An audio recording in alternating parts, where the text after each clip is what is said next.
wish there were more people, particularly at a university, where we should be about the business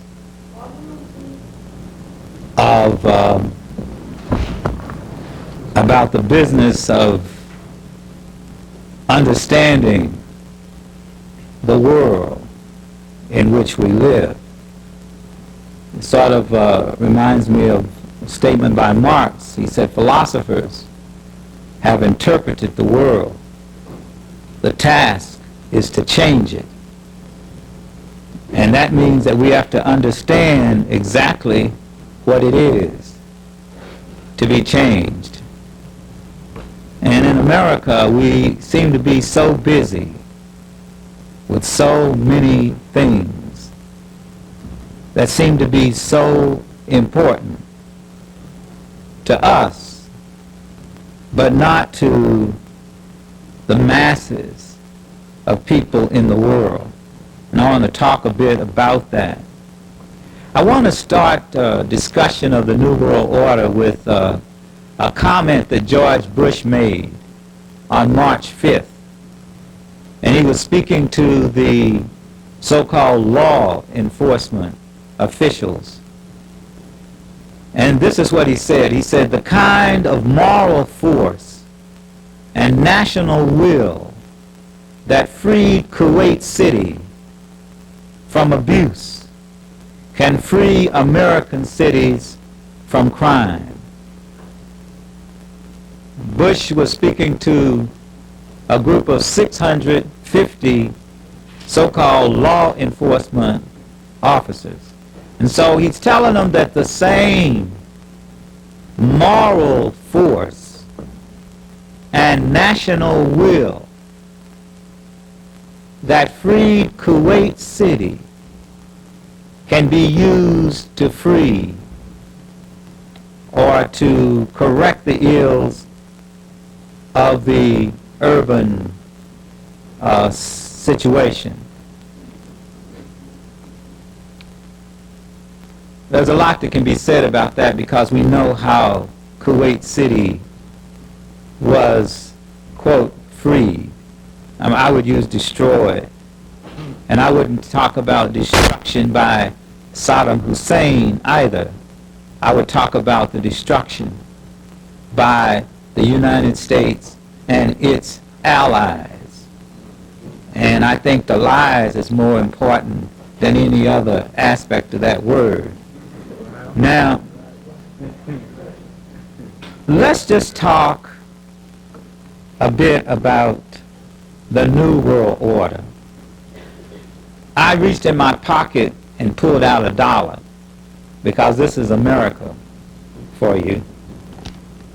And when I look at this dollar and I read it, I can see that they've always been interested in a New World Order. In fact, it's right here on the dollar, a New World Order. And then I have to look at that world order that they set into place. And that's what I find most troubling. Most troubling. That world order. What kind of world order was it?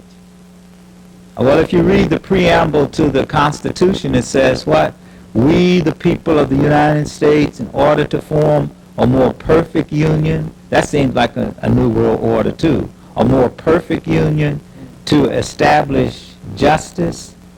We can stop right there and understand just how serious this country has been about establishing a order in which there was equity, in which there was justice, in which there was respect for human kind. I think that one of the things that Americans need to do, see, we don't read. This is a very backward, you want to talk about a backward country? This is a backward country in spite of its technological so-called superiority. You should read about Tavistock. Never heard of the word. But you should hear about Tavistock and what was established and the players and what it is that they propose to do in terms of running the world. Should read about Skull and Bones, the order to which George Bush belongs, the order at Yale University, where only 15 persons are selected in their junior year. These are the people who are to decide just how things are going to be run. I mean, a lot of us talk about the people, but we don't know the real people, the people who intend to establish domination in the world. So we have to understand that Bush's war against Panama and Iraq were undertaken in order to ensure total domination of third world countries. And that's one of the things that we've got to fully understand. These wars were intentionally bloody and brutal and genocidal. I mean, Bush's objective was to annihilate, to exterminate a people. We got to really understand what it was all about. You know, when you talk to policemen or whatever, they're always talking about you're supposed to use only that force that is necessary to accomplish a certain objective. The question is, why so much tonnage? I mean, the United Nations just last week did a study, and they looked at what had been done in Iraq and in Iran. And they said that Iraq had actually been put back into the Stone Age, a prehistoric period. I mean, was it indeed necessary for the United States and its allies? And I'm with the brother who talks about, you know, this victory. What are you talking about? A victory. When you talk about the United States, you're talking about a bully.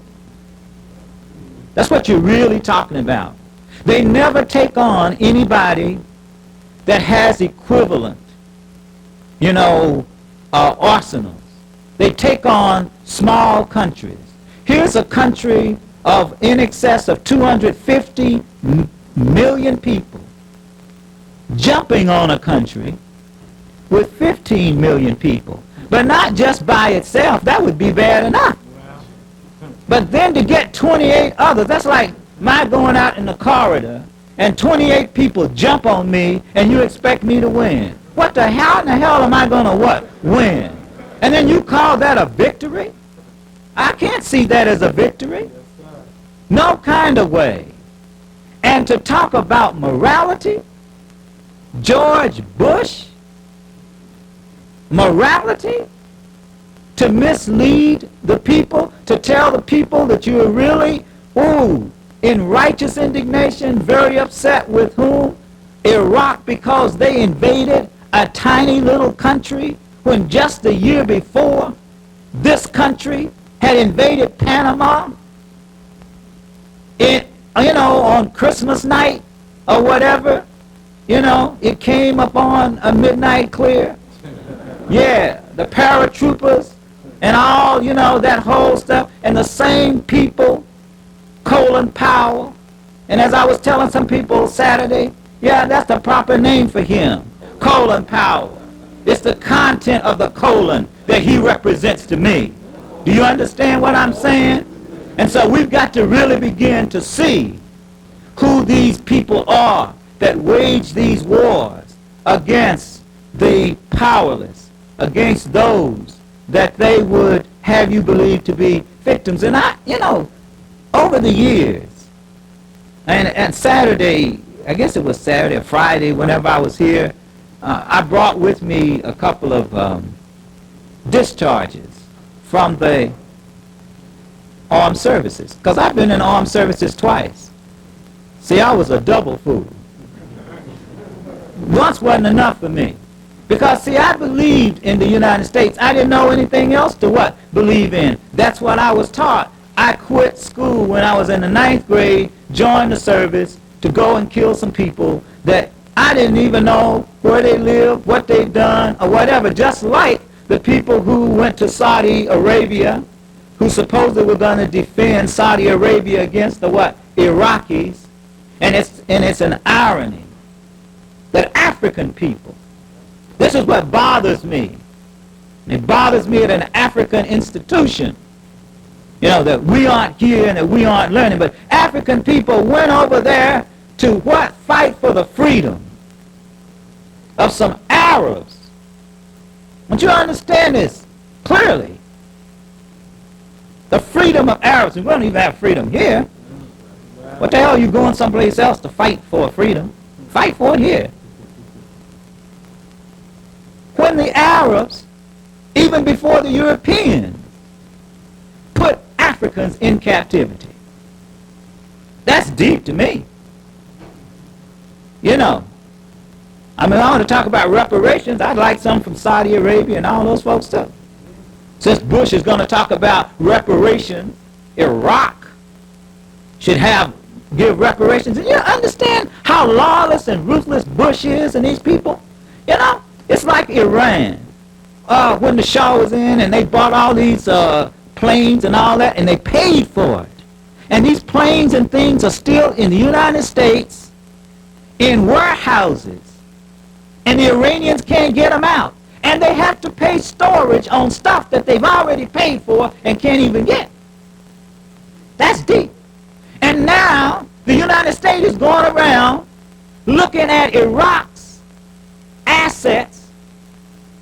Where have they got money so that they can freeze it? The money that's in this country, they're going to freeze it. They can't spend their own money. They can't even get it back. Nothing but a bunch of thieves. I've always known they're thieves because they stole this damn country from sea to shining sea, from the Atlantic to the damn Pacific.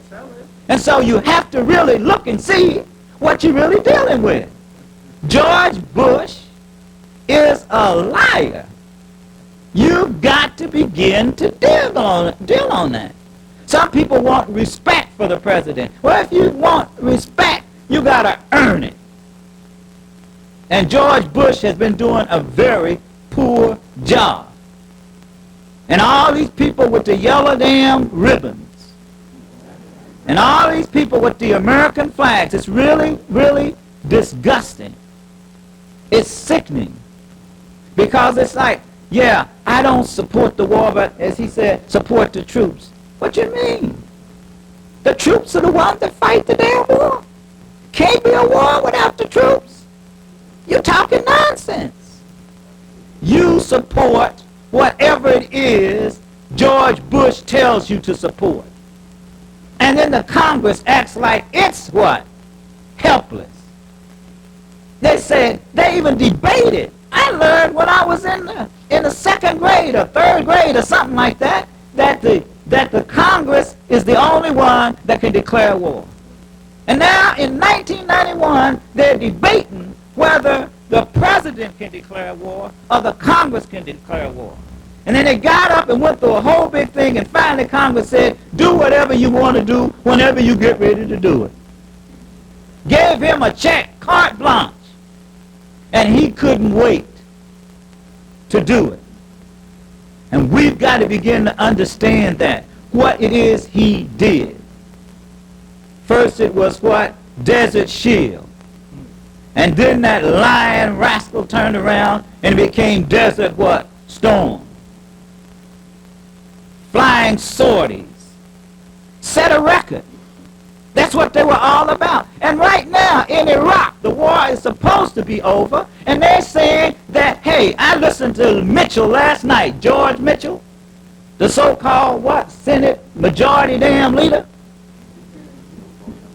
So-called Democrat, you know what he said?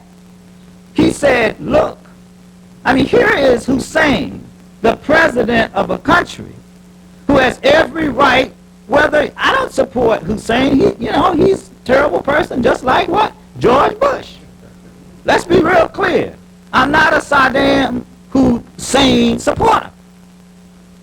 But I am about being consistent in terms of what it is that you are doing when you say that you are about something. And so you get George Mitchell saying, look, we said that we would attack fixed-wing planes. But these fixed-wing planes were planes that would be used against the United States. That only makes sense if, in fact, they're fighting the United States. But when they're trying to control things in their own country, then, hey, that's them. And the United States should not interfere. There's such thing as so-called, internal sovereignty or national sovereignty. People have a right.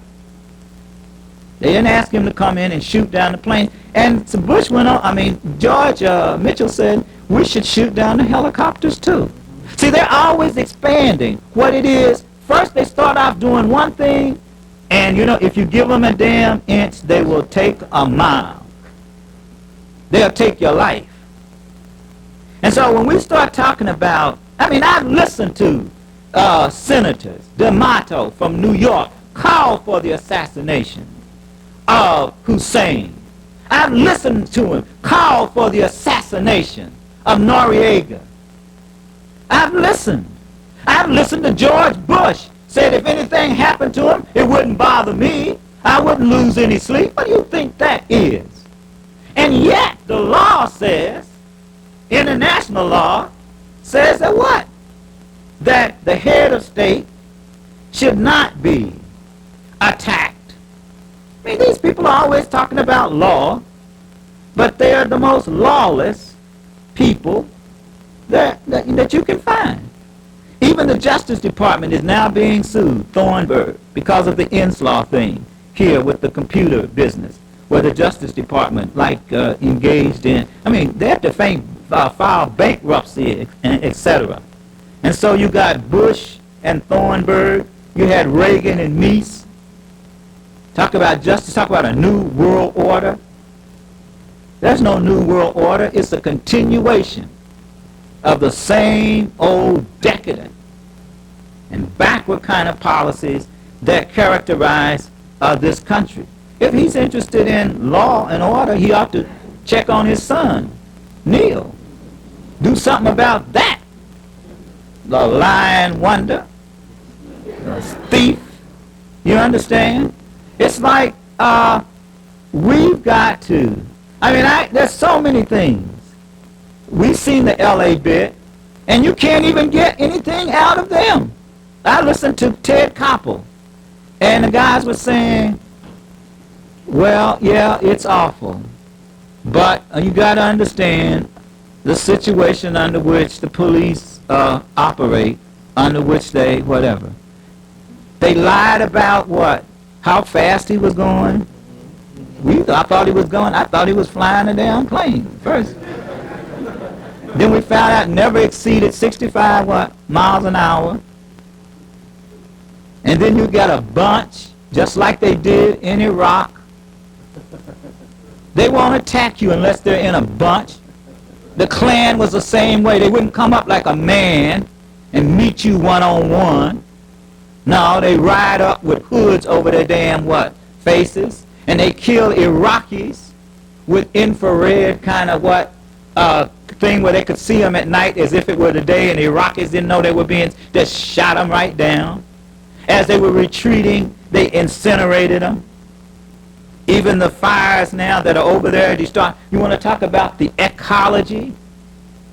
This new world order, it's real in the sense that if we permit them to establish this kind of repression, this intimidation, the FEMA, the Federal Emergency Management Agency, that can suspend the Constitution, the McCarran Act, the King Alfred Plan, all of these things, they want to set into what?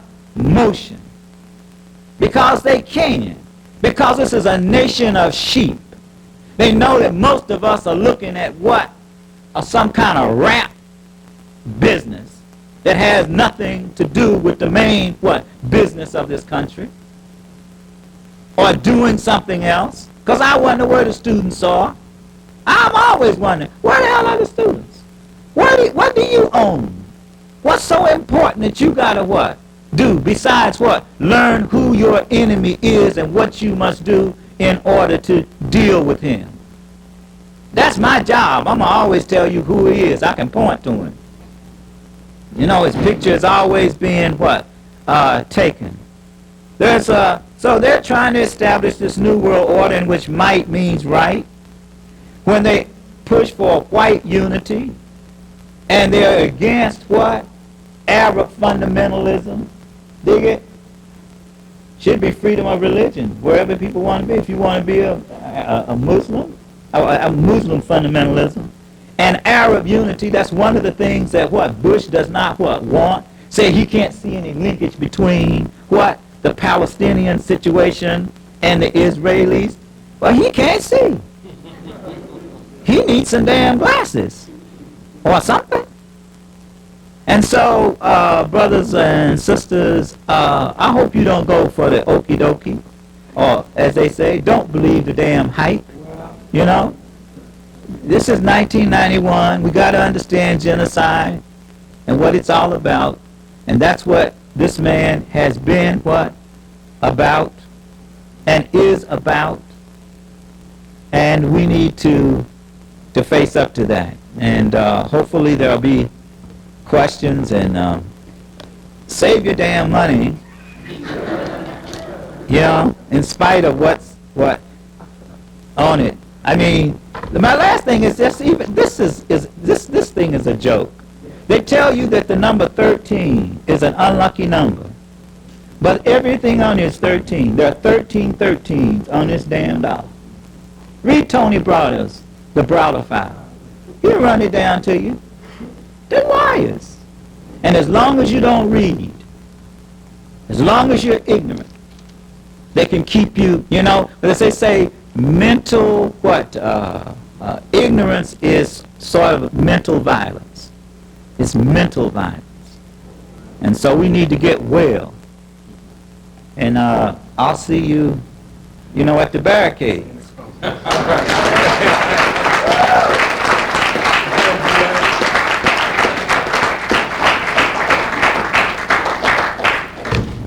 Well, we definitely are going to have a period for questions and comments. But first I want to talk to you about what people can actually do with, I think, a lot of the righteous rage that people feel after hearing these panelists.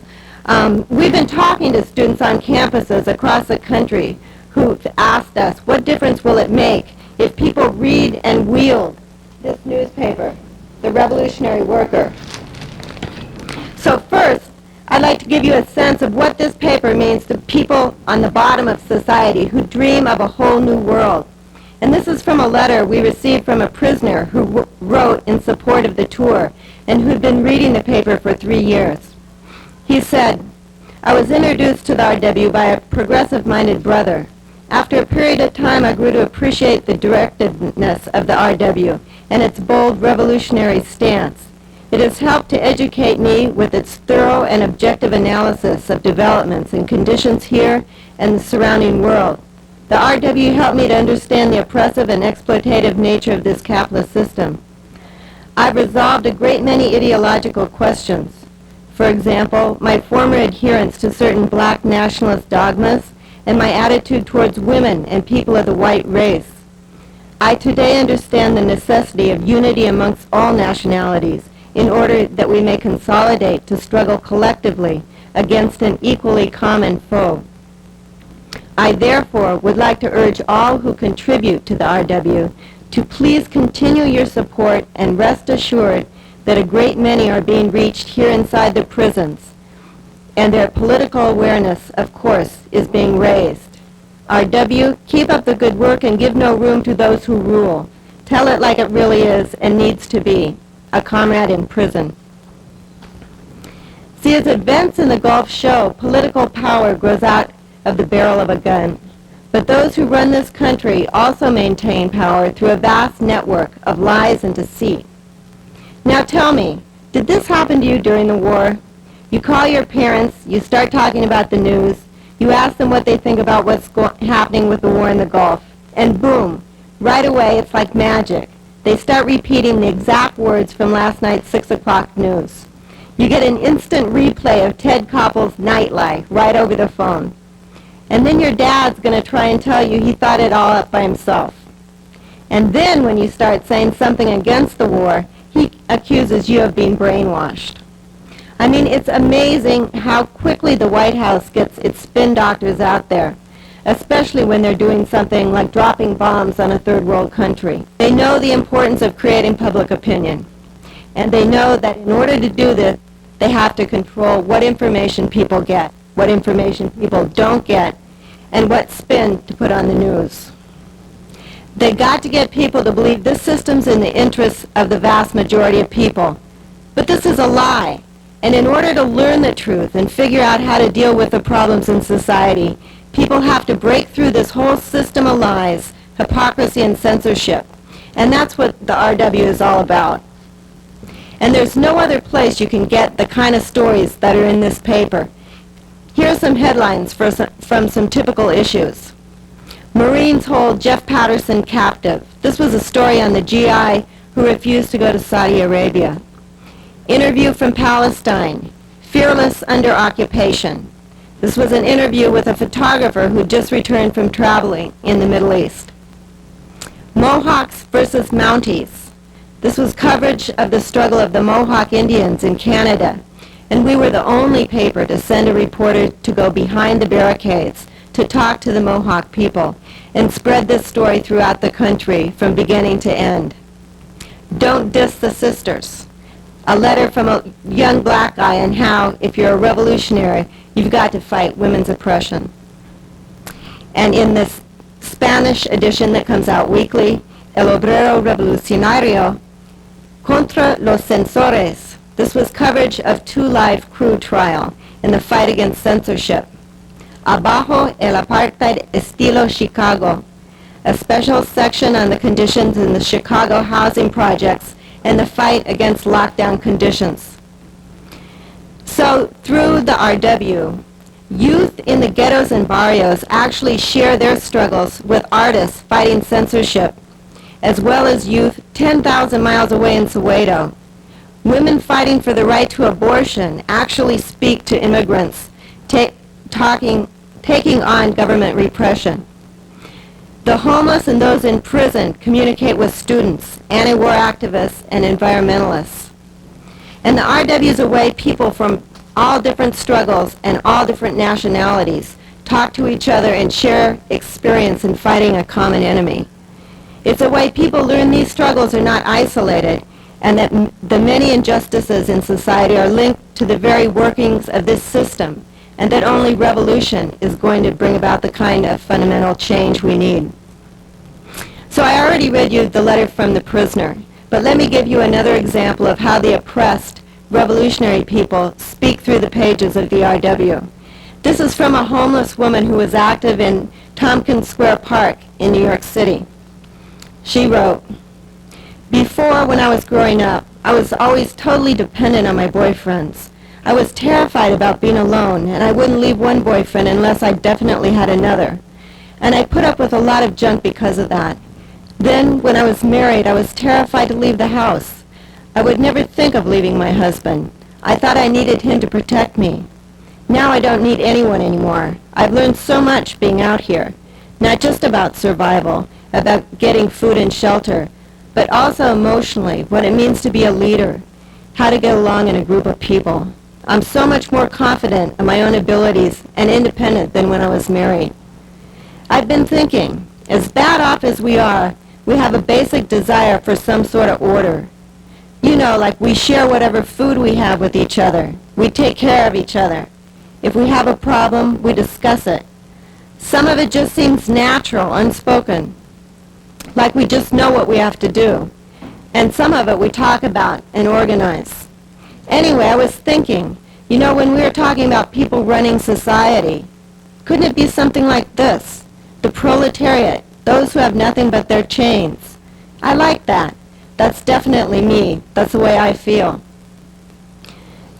So you see, people learn through this paper not only what it's going to take to overthrow this system, but what we need to know in order to actually run society. This paper envisions a whole different world where the broad masses of people are actually involved in debating, discussing, and figuring out how to solve all kinds of problems, whether it's the problem of drugs and homelessness or questions of science, culture, or economics. And this paper right now is bringing into being a whole new kind of people and a whole new relations between people. Now, many different people unite with, read, and support the RW who are not revolutionaries. But the RW is the voice of the Revolutionary Communist Party.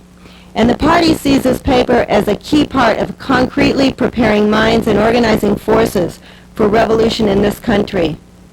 Let me read to you something that Bob Avakian, chairman of the RCP, wrote about the role of the RW. It's called The Three Main Points, and it appears on page 3 of every issue of the paper.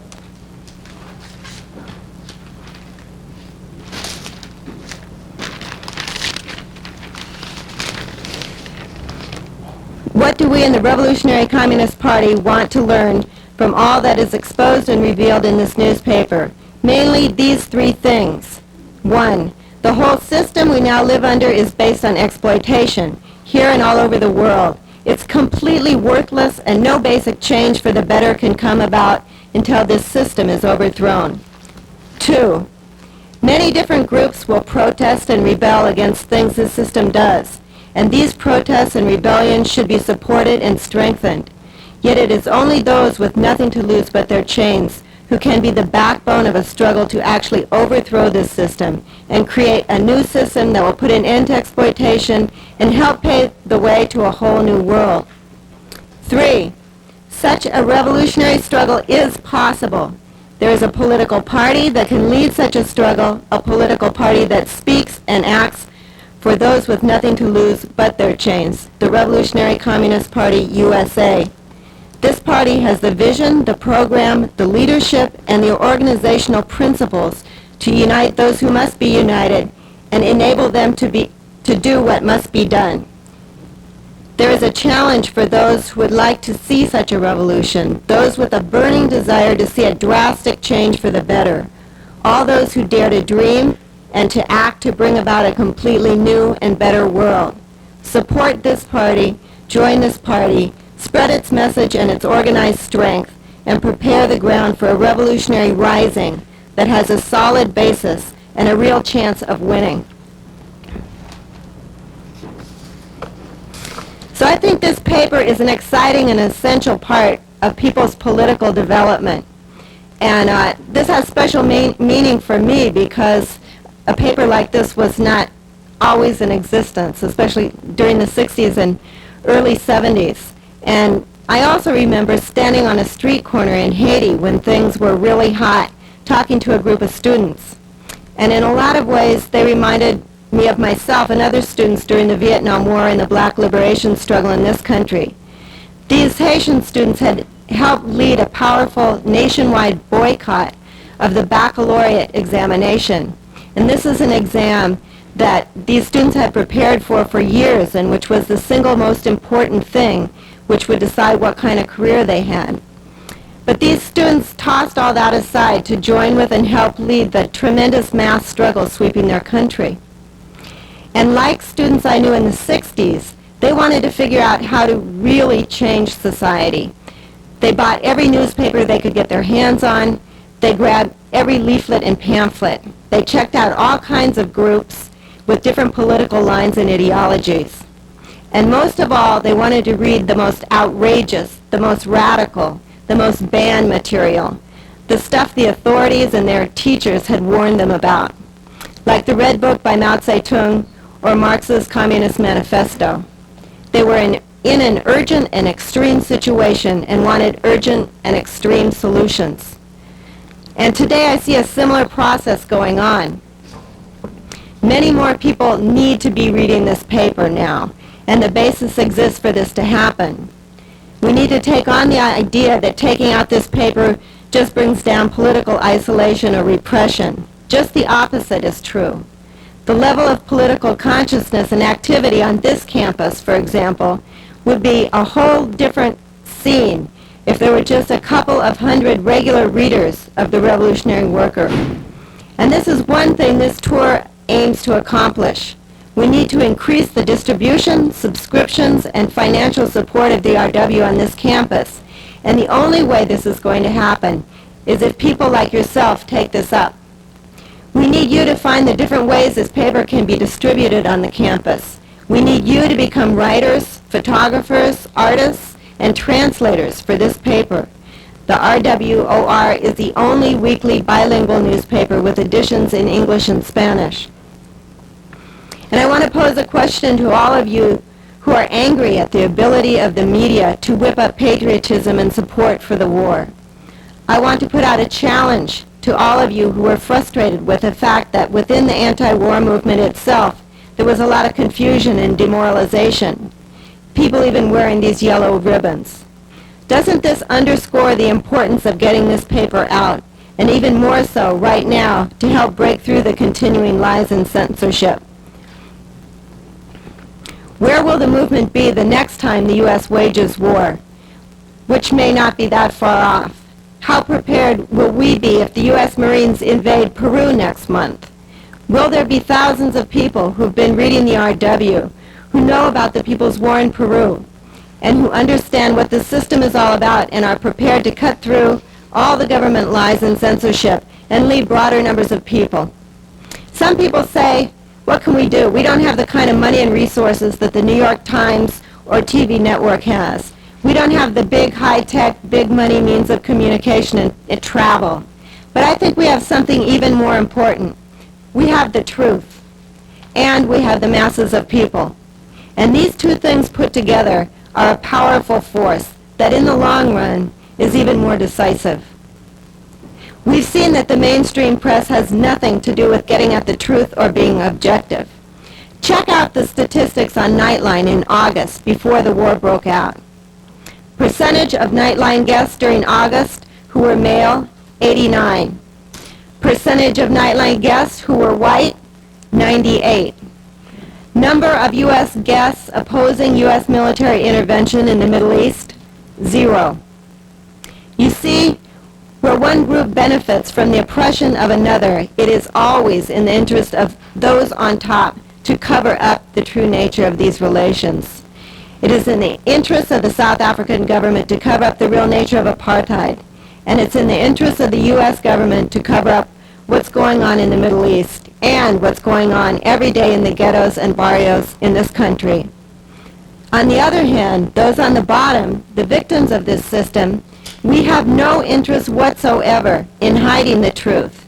In fact, we have every reason to uncover and expose the actual power relations that exist and how this system is the source of all these problems. And this is why the RW can say that the ideology it uses to analyze the world, Marxism, Leninism, Maoism, is true and at the same time openly partisan. See, revolutionary journalism is about journalism that arms the people with the truth in order to fight for a better world. It's not about some kind of bourgeois career or a big salary. And it's not about working for the system or working within the system with the illusion that it can be changed from inside.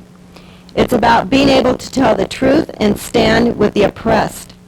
It's about linking up with and learning not only about, but from the basic people. It's about transforming yourself in the process of changing the world. And it's about throwing your lot in with the basic people in society who hold the key to a whole different future. And as a revolutionary journalist, this is what I find exciting, inspiring, and meaningful, not the future this system has to offer. And look what this system tells you to do with your life. First, they dangle all kinds of privileges in front of you. Get a career. Make it. Move to the suburbs. Get your BMW, 2.5 kids, and a home of your own. If you live in the ghettos or barrios, they say, get an education so you can leave your people behind.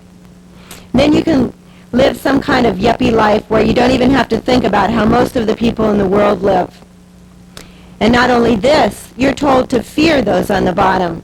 Stay in the suburbs. Don't go into the city. You might get mugged. And sooner or later, you find yourself trading principles for a comfortable life.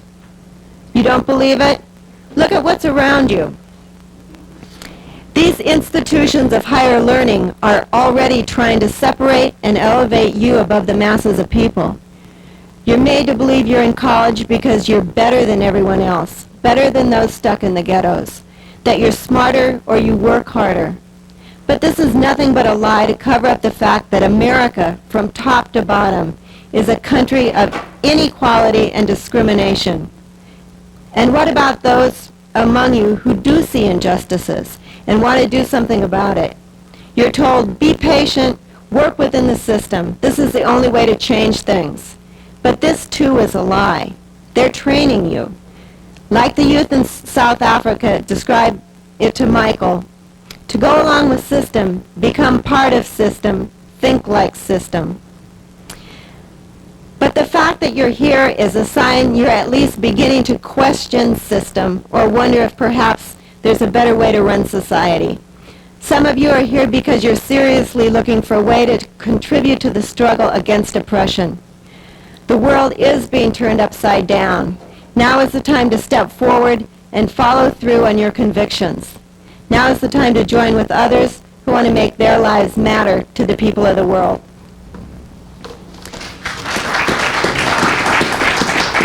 Now, what we want to do is open it up for question and answer period, but first Beth would like to talk to you about an important aspect of supporting the Revolutionary Press and this tour.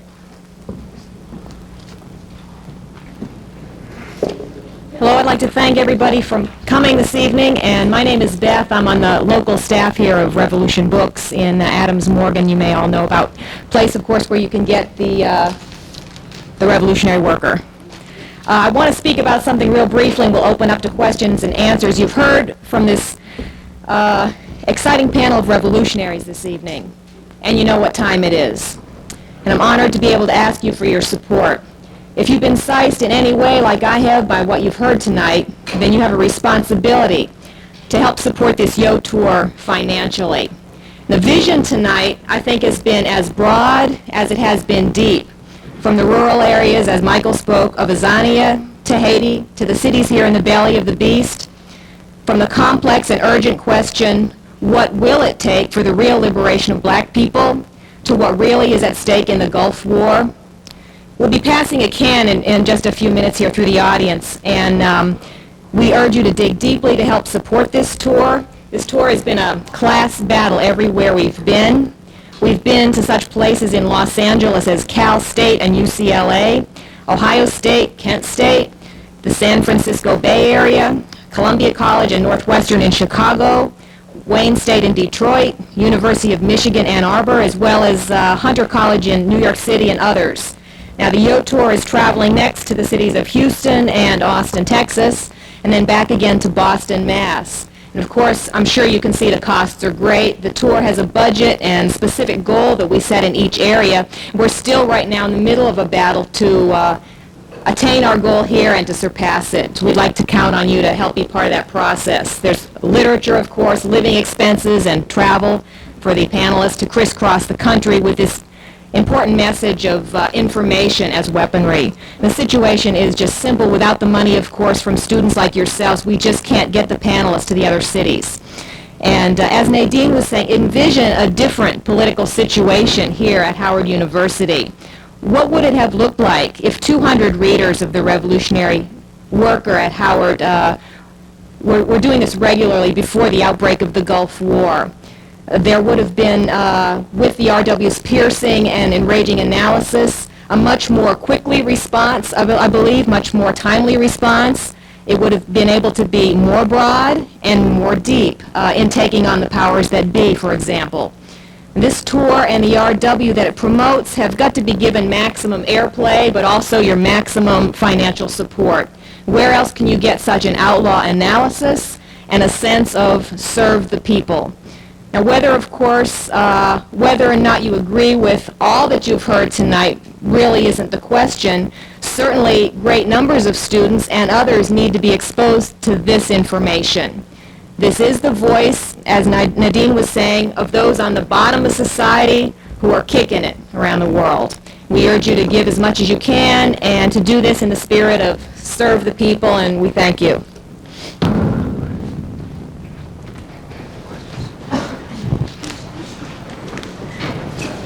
You're ready for questions? Yeah. Yeah. Okay, we'd like to open it up for questions and comments, and we want to really encourage everybody to have a chance to talk and not have it just be a dialogue between the audience and the panelists. So what we're going to do is take 3 or 4 questions at a time, and we only ask that people keep the questions to the point and short, and that the panelists keep their responses short as well. Yes? I was asking about what you were saying about the Haiti. I want to know, is the current leader, Baptiste, is he a puppet of the United States, or is he a real, does he have real popular support with the masses of people in Haiti? I mean, what is his status? Is he going to be like a puppet serving U.S. interests, or is he going to try and help his people? Okay. Another question?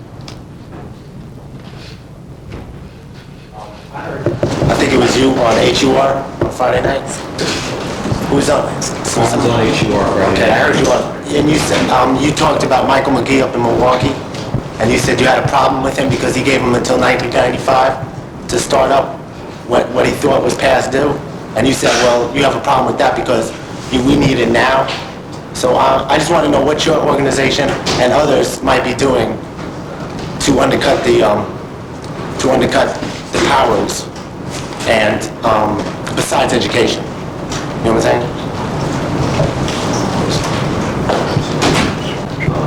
I want to know a little history on your organization, who founded it, when, and why. I believe the young lady mentioned that it's a fairly recent publication.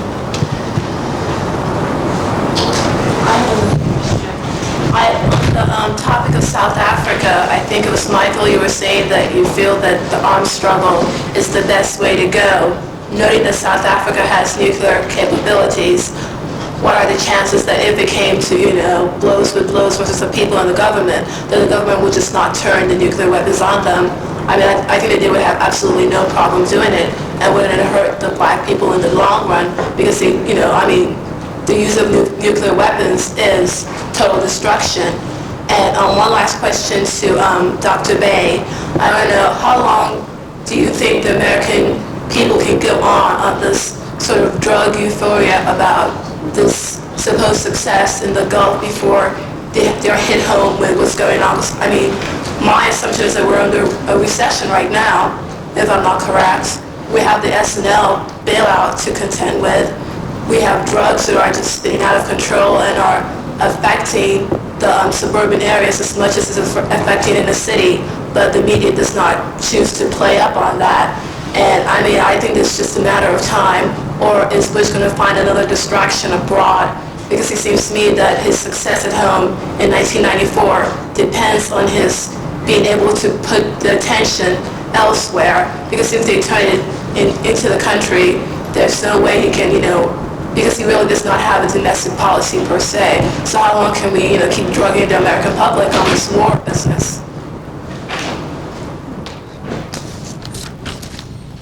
Okay, so what do we want to do? Do you think Jesse might want to go first? You want to do it in reverse order? Yeah. Jesse, you want to go first?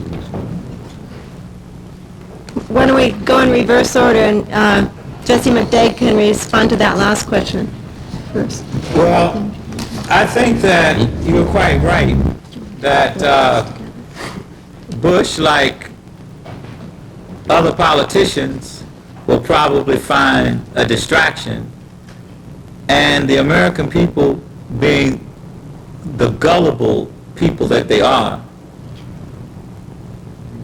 it won't be any, I don't think, a difficult thing, in spite of the recession, in spite of SNL, you can appeal to their patriotism and to other kinds of things that Americans seem to have. There will be, of course, a group of people, I don't know how large, we have to see, depends on what kind of job we do in the interim, who will oppose it.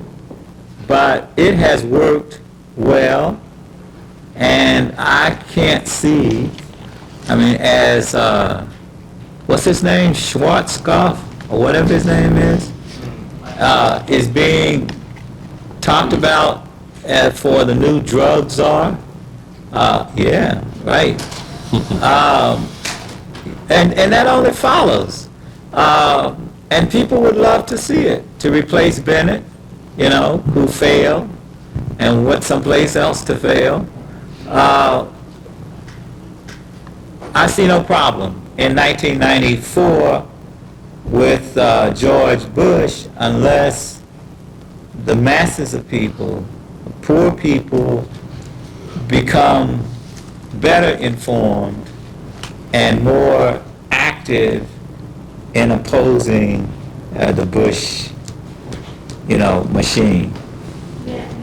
Point or I don't think that it's only poor people that are being affected. I think the middle class America is also being affected in the sense that they're the ones who are going to have to pay up for the SNL, the deficit, and whatnot. And I think that these are real things that are going to affect them down the way as far as taxes are concerned. And I really don't see how they can ignore that when it comes to voting. How they cannot make a correlation between the fact that 10 years ago we were the largest creditor and now we're the largest debtor, and that the U.S. economy, from any indicator, if you look even at the Washington Post and New York Times, that you see that there's something seriously wrong domestically, how they cannot make that correlation versus the leadership that they choose. Well, just one thing, a couple of things. One is Bush has already said they're going to continue to sell arms. He said, don't worry. We're just going to choose the countries to whom we're going to sell it. We're going to be a little more careful because we don't want, uprisings, etc. And the other thing is that you got to understand now that Bush is going to have a professional kind of army. They're going to be on a moment's notice, and they'll go anywhere and put down anything that looks like it might be a threat. And they're going to send them a bill, as they have sent a bill for this particular war. In fact, there's a real question now as to whether or not America is actually going to profit from this war. That is, in terms of the pledges that have been made by the Allies, if that won't not only cover the war, but also yield some kind of a surplus. So, I don't know how true that is, but that's what I see in the paper, and I don't put it past Bush to establish this kind of a military machine to go, mercenary machine to go anywhere, everywhere on a moment's notice and to try out their new toys on, the same people that they've been. Michael, did you want to respond to the South Africa question? Yeah, one thing about that is, see, it's not, when I was saying that the people need armed struggle, it wasn't just based on a wish on my part, right? And it's like when you understand the nature of apartheid society, and you see that it is a question of systematic violence that's unleashed on the Azanian people, that there's no other way to respond to that. There's only one way to actually uproot not just the system, but all of the oppression that it breeds and that it has bred for the hundreds of years. It's a question of how you're going to take the land back. Actually, it's interesting because de Klerk, for instance, right now, he just a couple weeks ago, he put out a land reform thing, and that was supposed to settle the issue. But then you come to find out that it actually didn't do anything to reverse the fact that, in actuality, 87% of the land today is held by white people. And so you can say all you want about the black people having a right to buy land.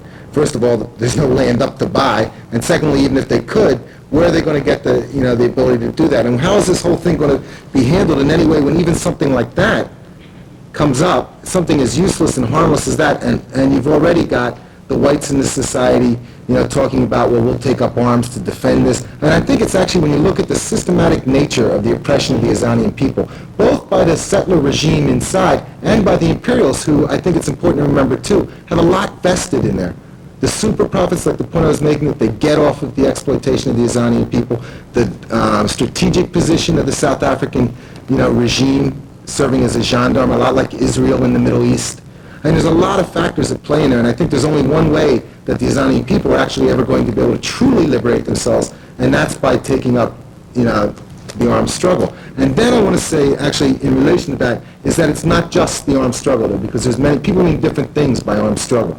And some people, and I think that's actually been part of what's led to negotiations now, some people have always waged the armed struggle as something that's a pressure tactic. It's one of many tactics that are used to sort of pressure the government to eventually sit down. See, that's very different than what I was raising and arguing for, which is Mao's theory of people's war, which involves really the masses of people being conscious of not only what they're doing, where they're going. They're not only armed politically or militarily, but they're also armed politically. And in the process of waging the war, they're even changing the old oppressive relations, and they're laying the basis for actually moving on to a new society. And the thing about that is that one of the principles of people's war is to deny the imperialists the ability to fight the way that they're used to fighting. I think Carl spoke to this some when he was talking about, in Iraq and what happened there, and why did the military thing look the way it did? We have a belief that's sort of like we fight our way, they fight their way. And part of fighting our way is to deny them the ability to do this stuff, because I think you're right. South Africa would. They do have a nuclear capability, and they would. I mean, they've proven already. They've killed how many millions of black people over the hundreds of years that they've lived there. They would use it, but that even emphasizes more the importance of getting serious about, how to wage the liberation struggle, how to take up the struggle in a way that, even if they do unleash that it's not able to, squash the struggle to people that can in turn enrage people even more and move them on to actually overthrow these suckers once and for all. And I also think that there's also a role internationally, because think of it, it's not like South Africa can just do what it wants.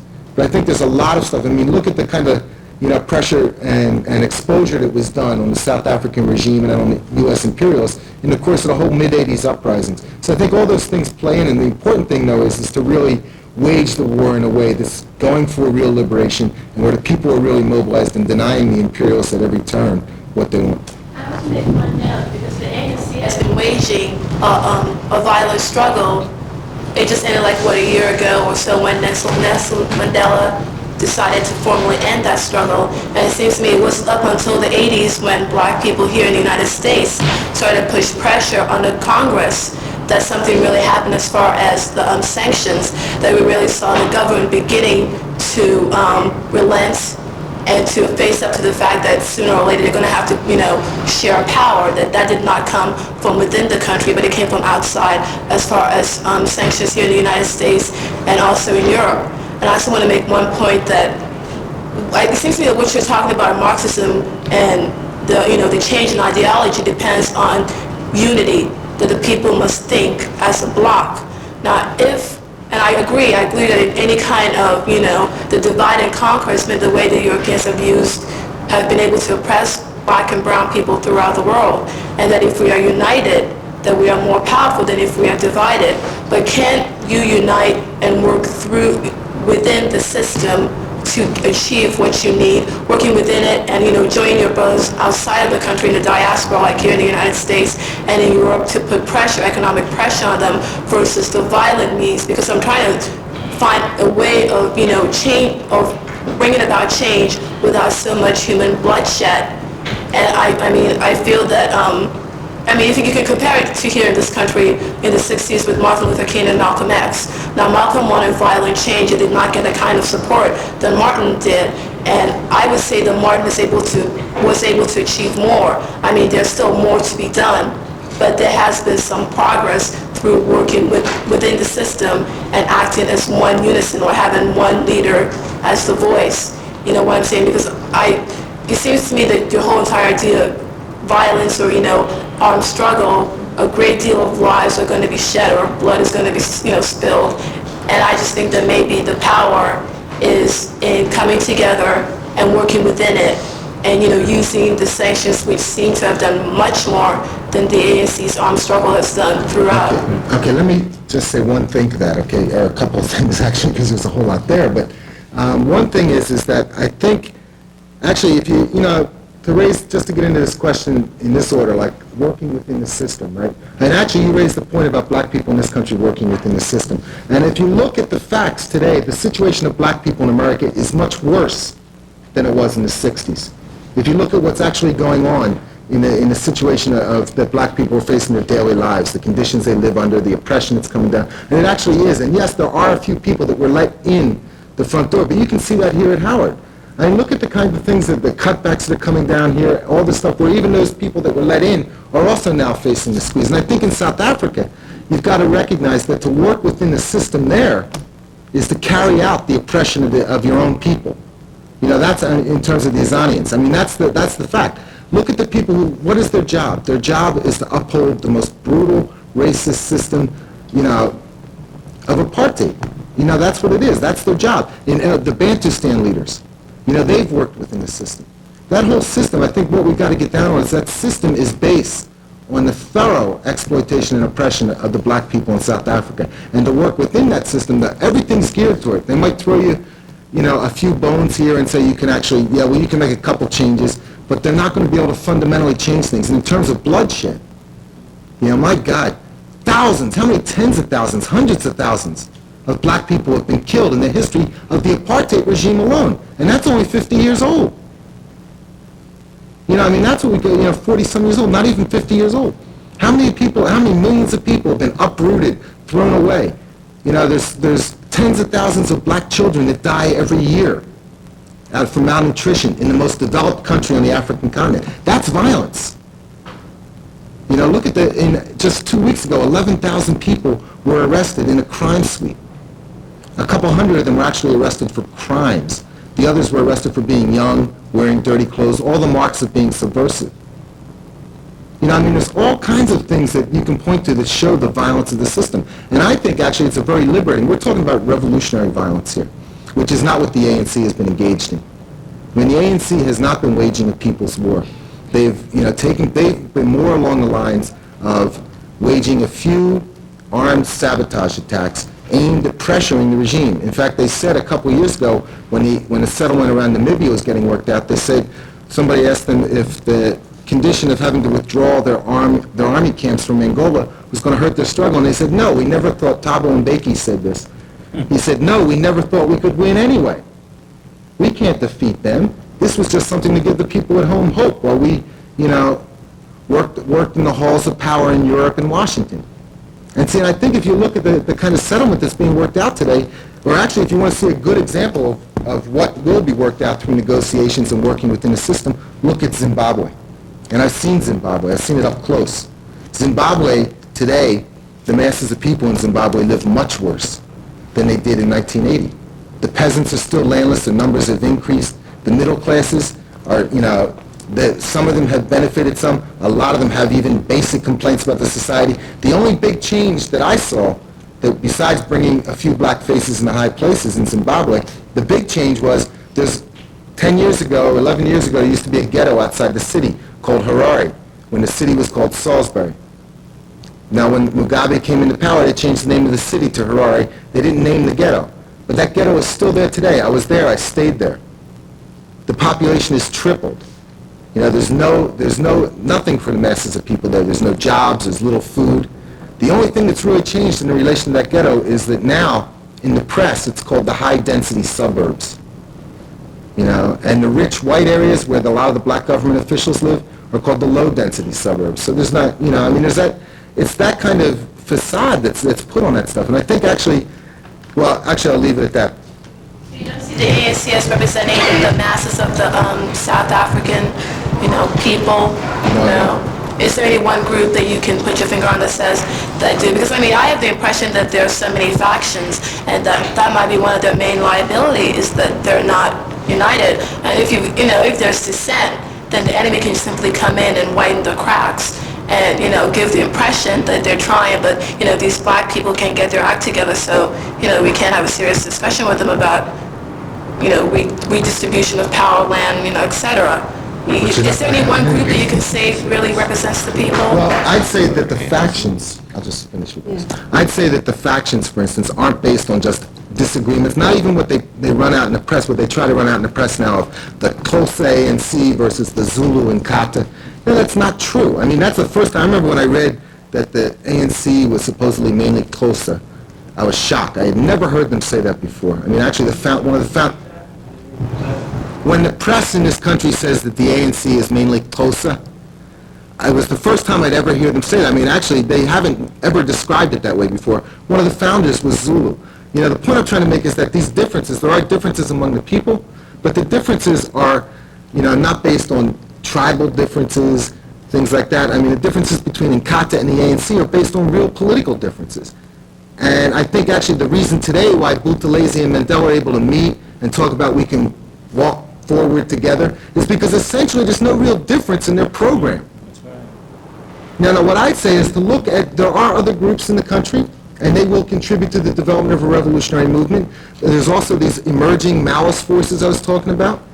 And where the unity you want to achieve is the unity among the people, and a unity that's based on doing what you have to do to get liberation. And relating to other groups on the basis of whether or not they stand opposed to imperialism, apartheid, and that they stand for going for liberation. Okay? I think Carl Dick should respond to the questions on the RCP. Okay, there were two questions. I'll take the third one first, and that was, what's the history of the Revolutionary Communist Party, who founded it, when, and why? The party was founded in 1976. We find our roots in the 1960s. The people that fought the power back then and rocked the system back on its heels, people from the anti-war movement, the Black Liberation Movement, and others, people who saw that revolution was the solution to all the problems that people faced here and around the world, and that those on the bottom, the proletarians, had to be mobilized to be the force to spearhead an all-the-way revolution, one that didn't stop with just putting some new people in power, but one that swept away all the oppressive relations of this system.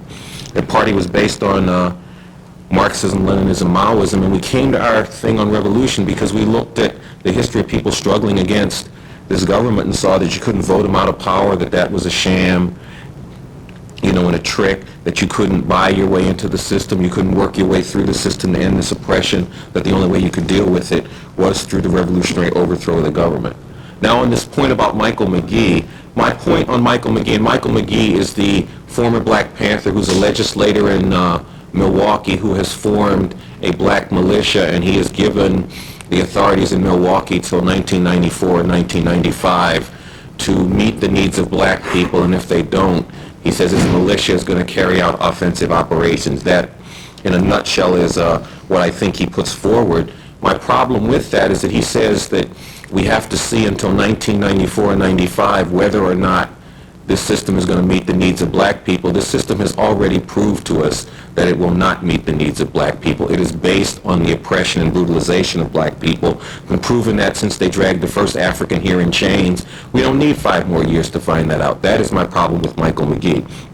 As for what do we think we need to do, well, based on the fact that this system will not meet the needs of black people or any other oppressed people here around the world, then we need to be fighting every abuse and attack that this system puts down, but doing that from the perspective of getting ready for what's needed to really solve the problem, and that's not waiting to see if the system deals with it. That's revolution. We do that through education, but mainly we do that through fighting the power. The pigs murder somebody, our party has to be there with people fighting back against that, exposing the system, showing how widespread that problem is and that you can't resolve it in the context of this system. They launch a foul, unjust war, we got to be there uniting with people to take that on too. They're coming down on the sisters, we got to be taking that question up too. Homelessness, the drug situation and the war on drugs, same way, we got to be fighting the power around that. But in every one of those battles, trying to bring out how far the struggle's got to go to resolve the question once and for all. That's what the Revolutionary Communist Party stands for. One note you were saying about the the government is proving, or the United States is proving, that it's not going to be responsive to black people's needs. I mean, you can't deny that there's been a certain segment of the black population, namely the middle class, who have been able to gain some advances through the 1960s civil rights struggle.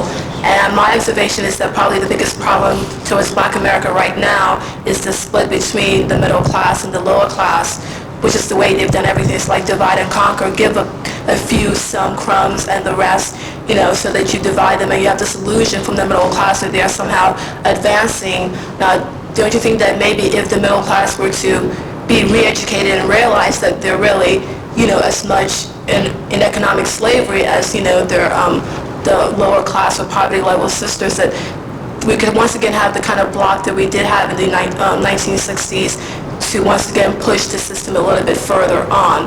Because, I mean, obviously we've made some advances because we have a sizable middle class, of which, Howard University student population is a representation of. And maybe what we need to do is get these students to connect with those people outside of, Georgia Avenue, et cetera, et cetera.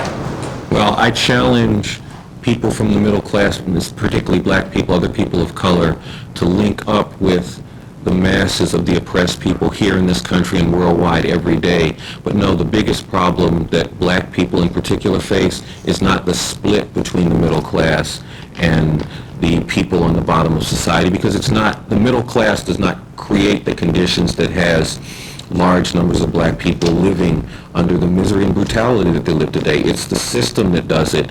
And see, you were right on this point of the middle class has grown, but what has grown even more is the poverty, of black people at the bottom. And it has been a direct relation. They throw out a few openings in the middle class in order to throw some dust into people's eyes about the club they've beaten us over the head with. And see, what people have to do is they do have to look at it beyond the individual thing of, I'm going for my job, I'm going for my place in this setup, to see the situation of the majority, and that in fact, the majority of black people, Michael is right on this point, and we can take it out statistically, for the majority of black people, their conditions have remained either static or gotten worse since the 1960s. At the same time that a larger black middle class, but still small in relation to the rest of the population, has grown up. And what they're trying to do with this is to put a few black people in visible places. They're not even necessarily positions of high power, but they're visible places, and to kind of shine the light on that and hope people don't see the rest of it. So that's why I say that this government has proven that it will not meet the interest of black people. I mean, even these crumbs that they've thrown out, these few openings that they've created, was in the face of massive and tremendous struggle.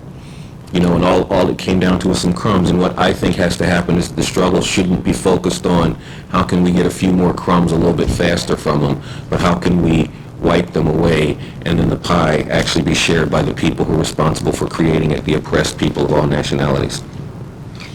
Let me finish with the reverse order questions, and then we'll get to you. Your first question was on Haiti and whether the president, Jean-Bertrand Aristide, was a puppet of the U.S.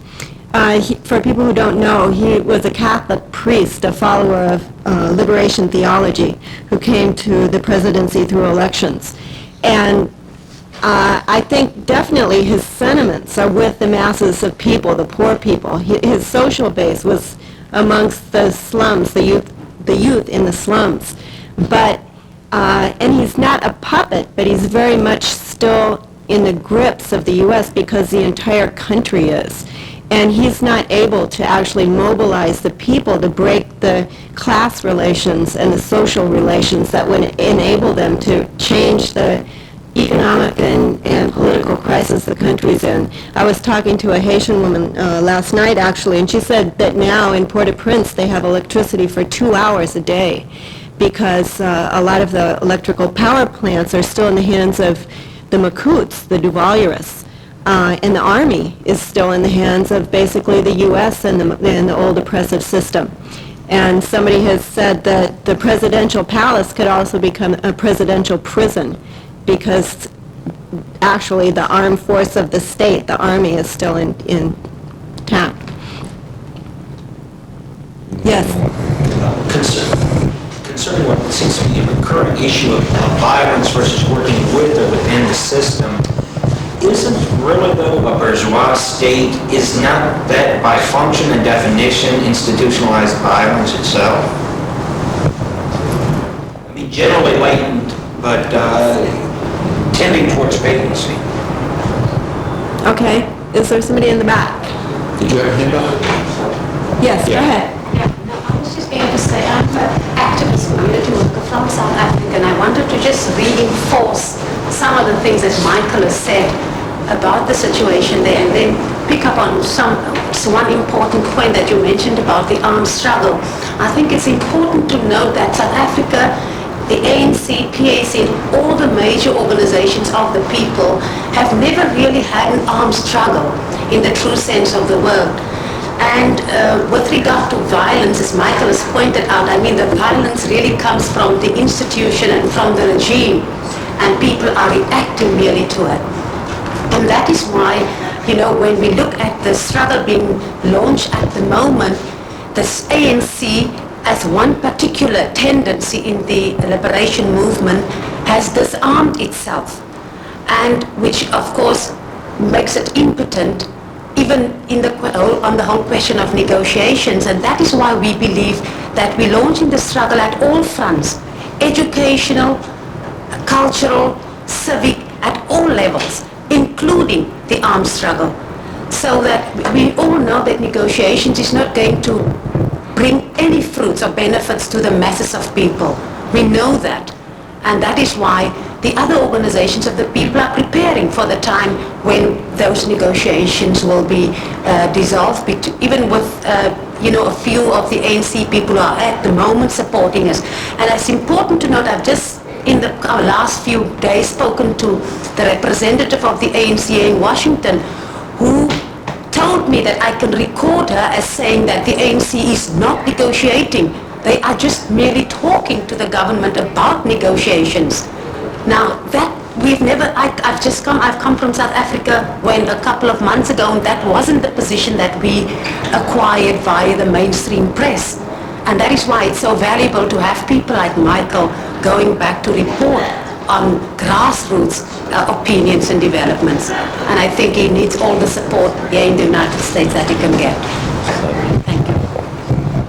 Okay, I just got a message that we have to wrap this up pretty quickly because we have to be out of here. But Carl Dix, you're going to respond to the question on Yeah, I was going to violence? respond to the first point And then that I'll was take made. one more I mean, question. we agree with your point that, in fact, bourgeois government is, in fact, institutionalized violence. And, you know, when it comes down to it, the bottom line on how they rule here in the United States and worldwide is violence, the gun, the military, the police, and all like that. The other aspect of it is that here in what we in the 60s used to call the belly of the beast, and maybe we should repopularize that when we see how bestial they were in Iraq, in Grenada, in Panama, and in Los Angeles. You know, maybe we should bring that saying back, that they also like to use what Malcolm X would call tricknology. They'd like to trick people into believing that there was another kind of setup here, that things, you know, didn't go down violently, that people, you know, weren't being brutalized by this setup. That ties back to the importance of the kind of paper that the Revolutionary Worker is, the way in which it strips the cover off these lies and leaves the system, you know, bare-assed in all its horrible crimes, so that people can see that, wake up to it, and begin to move on the real tip, not based on these illusions. You know, and that's the importance of the Revolutionary Worker and the importance of this revolutionary journalist tour, trying to get around the country and take this kind of message out, you know, to students and others who got a taste of fighting the power and, like I said, need to get some higher levels of revolutionary education. Okay, I did say I was going to take one more question. Go ahead. I just have a question just to anyone. I was talking to a friend of mine, and we were discussing, like, you know, world issues and stuff, and, well, the situation that's in America, and he said that the generation now, we're lost, and it's like a hopeless situation, and he feels that we should take the people, the strong, I guess in this case is the survival of the fittest, take those people, embrace them, and strive, and I guess work at like bettering ourselves within that group, though. You understand what I'm saying? So we should, like, so I was wondering, what do you all think about that? since he feels that the lost generation is no hope for our generation to do anything, we should embrace the ones who can do something and work with those people, leaving the other people behind, like say for instance, like I guess the drug addicts, the homeless, et cetera, et cetera. Go ahead. Oh, I was just going to say that